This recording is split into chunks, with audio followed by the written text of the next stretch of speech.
Every story you love, every invention that moves you, every idea you wished was yours, all began as nothing.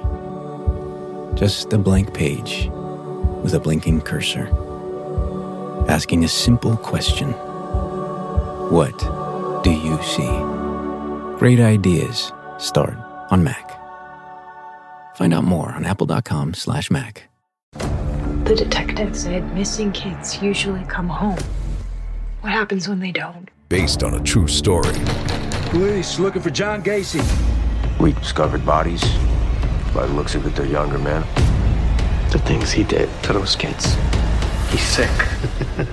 The system failed these families. Devil in Disguise, John Wayne Gacy. Streaming now, only on Peacock. Do you know how many there are? Up to you to find out.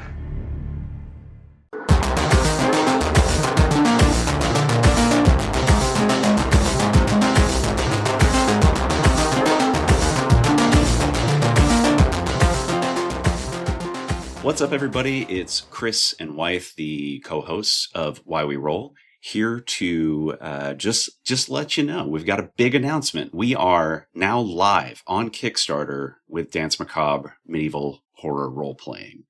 This is a game that I've personally been working on for a few years and that we've been working on together for quite some time now. And everybody at Stillfleet Studio has had a hand in bringing this project to unlife, bringing it to Kickstarter. And we're just so proud and we're so excited to share it with everybody. Thanks, Chris. We just, we've been working on this game forever. And finally, it's spooky season. And after some weird, technical glitch last night, all this stuff, all these ups and downs, with any project, the damn thing is live. So if you've played our games, if you like Chris's art and writing, and you've played games with us, we don't release games all the time, and we try to only release games that we think are really fun and good. I think this is a good time for folks who are vaguely interested in either cool new fantasy games, history, and or specifically our work to check out the offerings on the Kickstarter. And this is going to be, I think, a short episode, right, Chris, to just kind of chat through, basically what that has shaped up to be. Yeah, absolutely. And I mean, if you are a listener of the show, you've heard this all before, but just for folks who are tuning in, Danse Macabre, it says what it does on the tin. It's a medieval horror role-playing game, so it's set in real-world history. It's alt history. We take a lot of liberties with it, including the fact that death just stops working in the narrative of the game. When you die, you are revived within a few hours with body horror mutations that are called maleficia. And when a person has died too many times, gone through this process called false death over and over and over again, they get revived as a demoniac. So think your kind of classic zombie, but with crazy body horror mutations, tentacles, teeth, snouts, wings, all kinds of bug eyes and stuff like that. We got it all. But I mean, as far as what we have on offer with the Kickstarter, we have the core rulebook, which I have written and finishing up right now. It's set in Constantinople. It gives you all of the rules that you need to play the game, from character creation to your basic core rules to some fun optional stuff around travel. If you're really into hex crawl or point crawl, kind of OSR style wilderness exploration, we've got you covered. If you're into political intrigue with historically inspired factions, we got you covered. If you are into exploring what it means to be human in a weird world where you are literally constantly changing and losing the spark of your humanity, we've also got that. This, it's hit the hood of the game. This bad boy can fit so many concepts in it. Yeah, it's very specific, but we've tried, and like all our games, we've tried to have the specific lens, the specific entry point, so it's easy to set up session one, it's easy to learn, and it's easy to come up with plots as a GM, especially if you don't know history, because it's not a textbook, right? It's a game. But at the same time, to your point, it opens up a lot of opportunities because you can take it in different directions. You can stay in a big city, and Middle Ages had big cities. And you can certainly go in the wilderness, and there's all manner of tropes you can draw on from kind of zombie literature as well as more or less classic D&D type fantasy, with the caveat that there's no magic, so it has that sort of more brutal close to the ground. I think, you know, +1 to hit with a sword is really good, kind of vibes, a little bit more. And that's why I think, you know, right, we're calling it old school adjacent or old school inspired. The combat is old school. It's not an old school game at all. It's a new, you know, system, but it's closer to that kind of experience of creeping around the woods. And in this case, very much in a world of mutants and zombies and kind of a, you know, as you call it, the abandoned world, right? Yes. So it's the feeling of real Earth history, just some kind of real, true apocalypse happens. And like in many great apocalypse fictions, it's not explained. You know, we're not going to tell you exactly what it means. So we think, you know, we've already seen GMs have a lot of fun with their own philosophical takes, which is exactly the point, right? So the guest writers have had fun. So we have the guide, the setting book. Yeah. Speaking of guest writers and other offerings that we have, go on, please. Yeah. So we have other books in addition to the main rule book that you're writing, Chris, and we have the guide, which you and I both have chapters in, and a bunch of our friends, and that's fun, and it's great to sort of allow people to take the kind of underdefined on purpose, right? Like what is actually going on idea here and apply it around the world. We also have kind of a specific setting I'm writing that is meant to be both more urban and underground, so sort of filling that gap in a little bit. And that's in Paris, because initially, you know, you had the game set in Provence, and so we talked about, okay, Provence will be a chapter in the guide. You're doing this whole book basically in Constantinople. So we're doing this follow-up book that is kind of tying those threads together and covering, you know, we sort of call it Western Eurasia, right? Like the Mediterranean world from Constantinople to, you know, basically France. We don't get really into whatever's happening in Spain. Not yet. But yeah, we give... Not yet. Yeah, right. And hopefully the game takes off enough where, you know, people... It would be ideal if actually I think people wrote their own supplements, because there's tons of history. I don't know it that way. Like it's fun to learn, but it really is like, wow, this is a very deep world when you realize that this is the most well-documented lore ever, which is just our world history. Yeah. So I like that about that as a writer. It's different, and it takes me back to kind of social science roots. Yeah. And it's just a different, you know, it's a different time period, different take on what these tropes could look like. And I think you've done a great job from a design standpoint of bringing them in, making fun powers, making fun mutations that still feel really easy to pick up. So I hope players do actually like play it. It's a great book to just flip through and like read, but you know, it's fun. It's a fun game. So yeah, I mean, all of the books that we have on offer, there are 4 in total. The last one is a zine that I'm writing, which is called Reliquary. It's basically just a big old table of pseudo-magical items, which in the game are called relics. They're items that were made before the abandonment, before death stops working. And inside of them, they hold this kind of mysterious energy that we also don't explain purposefully, called quintessence, which allows people to die naturally. So, you know, the Reliquary, it's a GM supplement, but also for players, just to kind of like get you into the tone of the game and give you some objects, some of which are inspired by real history. Some of them are actual artifacts that have been found in the world that we're using as inspiration. But yeah, just giving you a little bit more to bite into and to just use, you know, more practically in the game as well. Each one of the books that we are putting out, they have illustrations by myself, by Anthony Grasso and Ethan Goldini. You know, all of us are working with /under/ as Stillfleet Studio. So we've got some really wonderful visceral art. All of it is inspired by kind of horror manga, or like Junji Ito or Berserk by Kentaro Miura. It's all very dark. It's all very visceral. It's all pretty gross at times. But you know, tastefully so, I think. Yeah, for sure. And then, yeah, Anthony Grasso is also doing our layout design. He's done just a magnificent job of bringing the abandoned world to life. So yeah, you gotta check it out. Even just as like an aesthetic object, I think we've really hit the ball out of the park on this one. Yeah, I agree. And, you know, to keep it short, I think just folks should check out, you know, stillfleet.com/danse, DANSE, the old French way. And head over to Kickstarter. You can also just go to Kickstarter. You can look up Witch Starter. It's one of the main Witch Starter projects.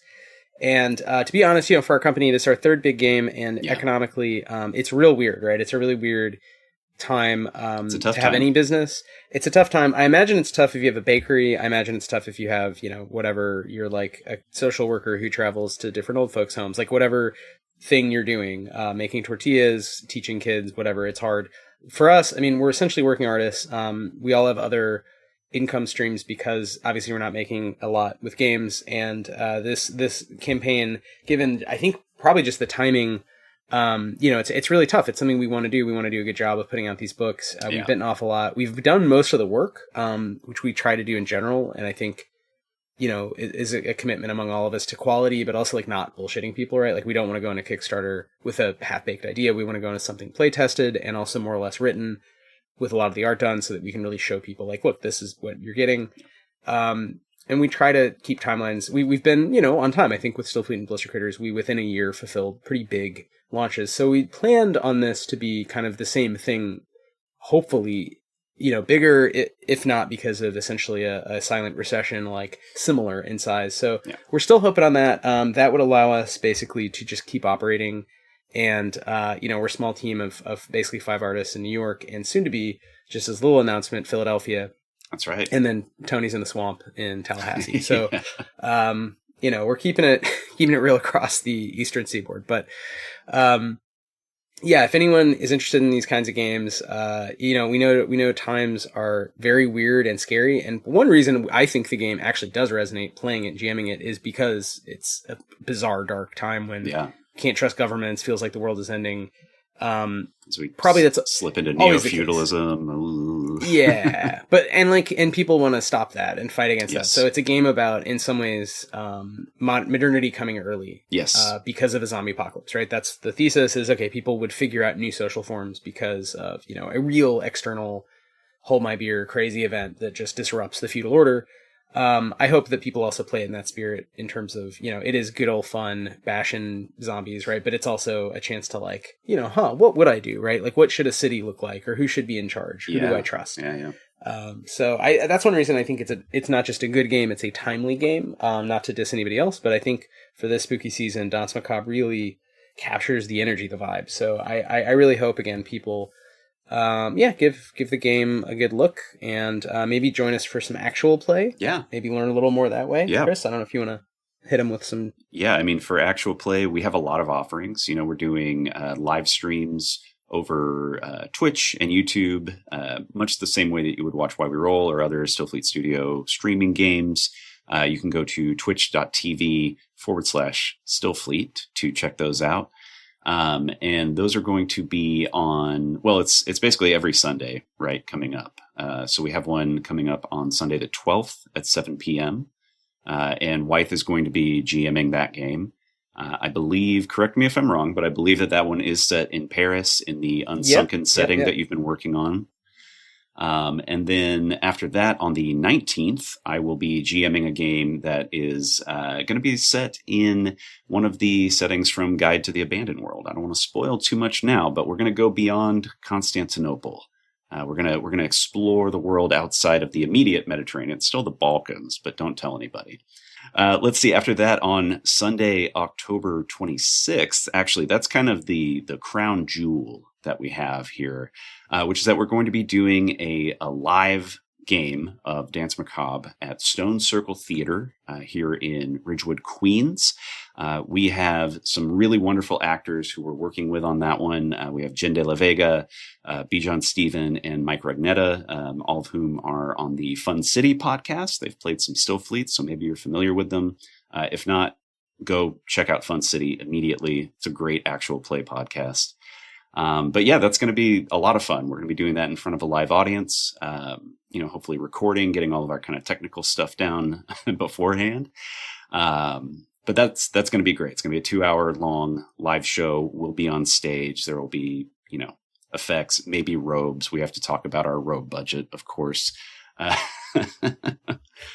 And then after that, on Sunday, November 2nd, Wythe will be running another game. Where do you want to say where that one's set, Wythe, or do you want to keep that one on the screen for now? No. It's, I think part of the draw. I mean, these are short games, right? They're 2-hour actual plays. And I should say we sort of just curated them with people we've talked about the game with, whom we wanted to play with, and also people who have somewhat different backgrounds. So we just played, Chris just GM'd one in the sort of main setting, although we went over to Thessaloniki in Greece, but it's part of the Byzantine Empire. and what part of this kind of rump statification, the in-shitification of Byzantine life before the zombie apocalypse. But so that game was with some actual historians and our buddy Leonardo Andrade, who is, a professional game writer, who's worked with Stillfeed Studio on a bunch of Stillfeed stuff, but is also, translator and just an amateur historian, sort of like Chris, and for some different aspects of history myself. But, that was great because we had people who really were deep into this world. On the upcoming stream, we have some streamers who stream horror who are not necessarily, coming at it as historians, but more as horror streamers. Obviously, on the 26th, we have our buds from Fun City who, are friends in New York, who happen to be really amazing actors. Oh, yeah. And then on the 19th, we have Twice World Tales, which is like a crew of streamers who are really great, who do amazing narrative work and just, kind of rethinking stories and characters. So that'll be fun. And then on 11/2, we have some game designers. So some really fun game designers who are pros who make their own cool games. And I think it'll be fun. They've all made games that in some ways touch on this idea of like death or kind of brutal old school combat. So I think it'll be fun to kind of, just see what they do with it. But to answer your question, these are short games, so I think it's fine to just say, personally, that one I think I'm going to set in Eastern Anatolia, kind of on what, has been called the Silk Road, but it's really, if you think about like a network of how goods are traveling across the vastness of Central Asia. And, that was already weird at different times, it turns out, the deeper you dive, and had all these great stories before, again, basically a mutant zombie apocalypse. So that story is just going to be, I think, much more sort of wilderness and thinking about crossroads and different cultures coming together. Whereas, the other three before I think are each going to be in a really distinct place. The Paris one for sure is like showing off that book and trying to go into the sewers beneath Paris. So, you'll have to tune in. These are Sunday nights other than the last one on 11/2 is going to be at noon, but you can find all this stuff out on our Discord, on our social media. It's easy to find. We have a graphic that summarizes all that. And just in general, we'll post stuff on YouTube. We've been trying to be good about, streaming, posting things on YouTube, and just really showing people, hey, we're out here. Like we like playing these games. Like we're not, we try to have community with each other and with wider group of creators. And like say other professionals, historians, actors, people who like playing these games. So, partially the actual play is to do our own homework and really play test and improve. And also to show folks like, yeah, this is how it works. You get a sense of it. So it's something in the past I don't think we did as much of and as steadily. And I'd like to in the future, really show behind the scenes and show the development and get, that sense of community that's so important. So I also think just to kind of dovetail off that, we want to have people play on the server. Yes. So Chris, I think even like literally tomorrow we were talking about, so we're recording on Tuesday, October 7th. We're talking about on Wednesday, October 8th, having some kind of get together, basically. Yeah. I mean, the idea with that is we're hoping to host kind of weekly West Marches style games of Danse Macabre, kind of short games, and we are going to kick that off tomorrow, Wednesday, October 8th. That one's going to be kind of a loosely organized session 0. So, if you're watching this, if you're curious about the game, if you want to learn more about the setting, have any questions that you want to ask me specifically as the creator of the game, or if you want to make a character, I'm just going to be hanging out in our Discord. Like I said, a loose kind of session 0, just kind of catching people up to speed on the setting, what's happening in the narrative, as well as maybe some character creation as well. But mostly just to hang out, just to say hi, let everybody know that we're real people. We really care about the things that we make. Like I said at the top, I've spent a couple of years working on this. I'm very invested in it, and I just want people to have fun in the world of Danse Macabre. So come through, say hi. We're going to be doing that tomorrow, Wednesday, October 8th at 6:30 p.m. to 7:30 p.m. So it'll be a short window, but if you come through, I can try to answer any questions that you might have as best I can. Like Wythe said, I'm not a real historian. I consider myself an armchair medievalist at best. So, I got to look stuff up too, but we can figure stuff out together if you have very nitty-gritty historical questions. Well, you have done a ton of research, and we do have a lot in the book. So it's we've tried to, I think you and I have both spent a lot of time thinking about what's relevant to players and GMs, what makes a good story, and is a fun, vivid detail versus more or less extraneous detail. And, well, maybe things went a little differently. So we even call that out, such and such doesn't happen until later. We think okay, 10 years later, it's the apocalypse. Maybe this event happens early, right? Yeah, this thing exactly. breaks down or changes. So that's fun. I do think also if people want to reach out, our Discord has been variously, we always have games. We always want to chat with folks. But in addition to sort of standing games, hey, just at us or at, wants to play, wants to GM. And, we're very much down for it to be a space where people, hack apart, try out the games, have little campaigns form and deform. And that's been a fun thing over the years. So just announcing, I think, is a kind of kickoff where we launched the game. It is not published in the sense we're still tweaking it, but it's substantially written. You really can get the whole experience. Yeah. So we'd love to play test that really widely and share that. So if you're interested, come on down. And if you can't make it to an official thing we're announcing, just, again, just tag us and we'll set something up. Yeah. Always down. So I think those are most of the things we wanted to say. Chris, is there anything else? So how do you feel having launched a Kickstarter? I believe this is your first, your game Kickstarter. Is that fair to say? Yeah. No, that is fair and accurate to say. No, this is my first one. I'm feeling good about it. We've seen a good response from our community to the game. Like you said, it's largely written. We're still tweaking a few things. We're still going through some editing, things like that. But it's crazy. It's very overwhelming, but it's also exciting at the same time. Even just on the first day, reaching the numbers that we have, I'm super thankful to our backers so far. Hopefully the word keeps spreading. Hopefully we get some more folks to join the pilgrimage of Danse Macabre. I feel good. I feel excited for what the next month has in store. Yeah, same. It always feels different, I think, launching these because there's a ton of work that goes in. Oh yeah. And it's a big team effort, even if it's like I'm just doing a thing myself, but then it's like I can't draw. So that was what with. And even with Stillfleet, right? Even with Ethan pretty much as the dedicated artist. And that's how we met Tony. We opened it up. We sort of were seeking out a few more drawings at the end as Ethan was madly trying to finish, 200 assets or whatever. We had to lay the book out, and that involved multiple people in a kind of relay race as we realized how big these files get and how complicated the decision-making gets around telling the story of the rules, right? And the lore, in addition to just setting, text in 2 columns or whatever. So, I think it's fun to do that this time with more of a team, and we've tried to involve, the community in different ways. We had, 20-sided store, shout out to them for hosting our kind of live 4-part tube table playtest campaign in the summer. We really got a lot of feedback. It was so fun. It was really fun. Yeah, it was awesome. And, we played this game last year, I think Gen Con as well as definitely PAX. Gen Con and PAX last year, yeah. Back to PAX, yeah. So, what's the random one in Rochester? Running Gag. Yeah, GAGG, baby. GAGG. So, big shout out. Regional cons are super fun. And that was a lot of, that was great. So, a lot of honestly, really awesome college students come out and just try new games, which is so important, obviously, if you're not doing 5e. But yeah, to Chris's point, shout out everyone who's supported the game in any way, whether it's monetary or just saying hi or trying it. But so the next month is critical for us in that, essentially, we got to pay bills and basically even to print it, we just have to raise enough where we can, finish packaging it up, getting all the art done, send it to China, and then distribute it to lovely backers. So, hopefully, it's a good time to spread the word. If you know anybody who might be interested, you want to share that link.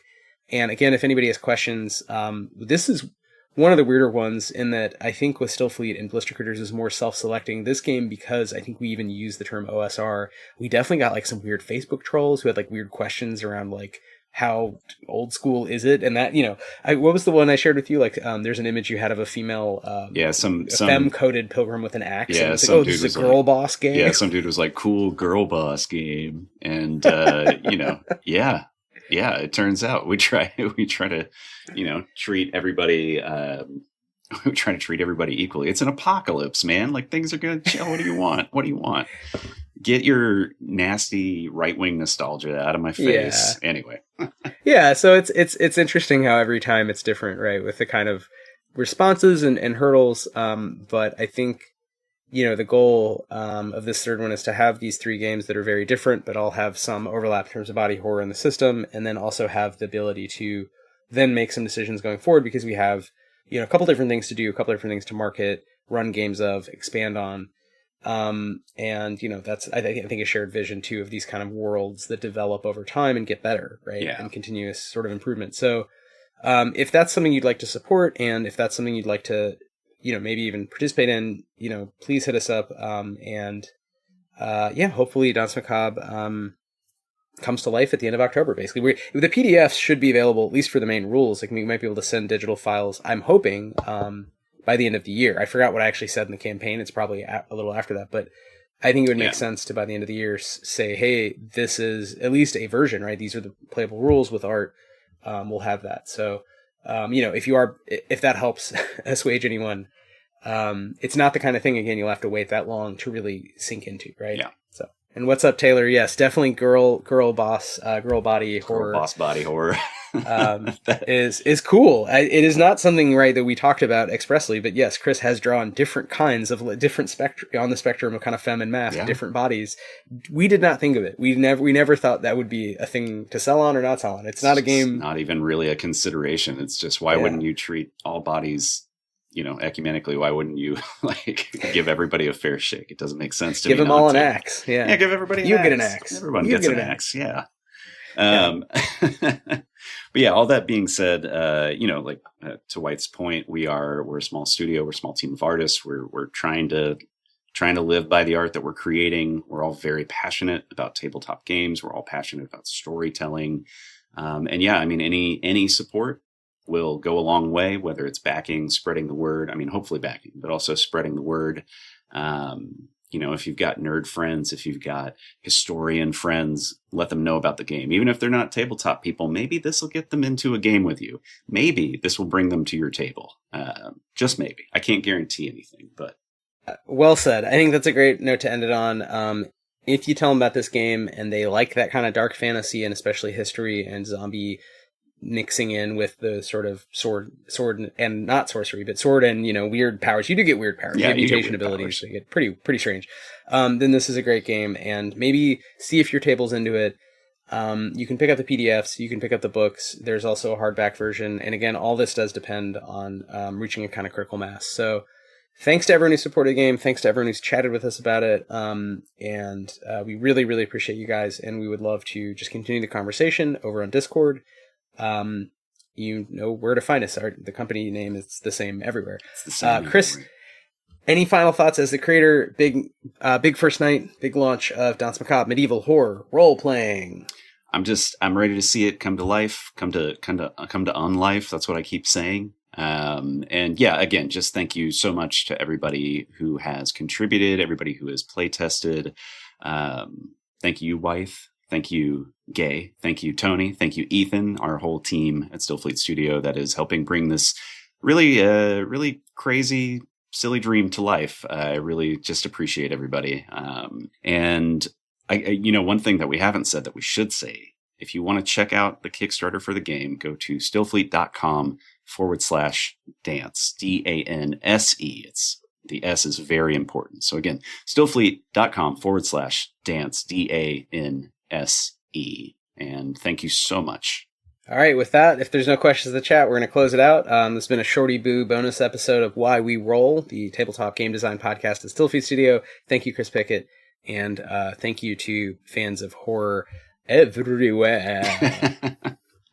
End the stream, Chris. I'll end the stream. Ending the stream, spooky style this time.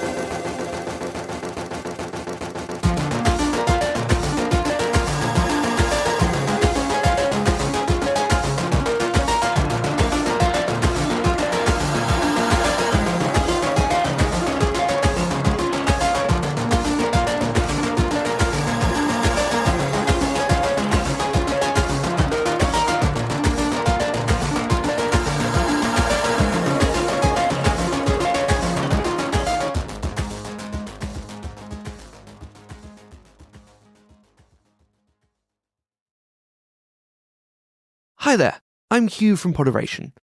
If you like today's show, why not check out Dungeons & Dragonfruits, the bizarre, strange, and queer in every sense of the word D&D podcast. Join 5 friends as they laugh, learn, and adventure their way through the weird, wonderful world of Widdershins, where dragons hatch from trees and have adventures of all forms in every shape and size. Available wherever you can get your podcasts.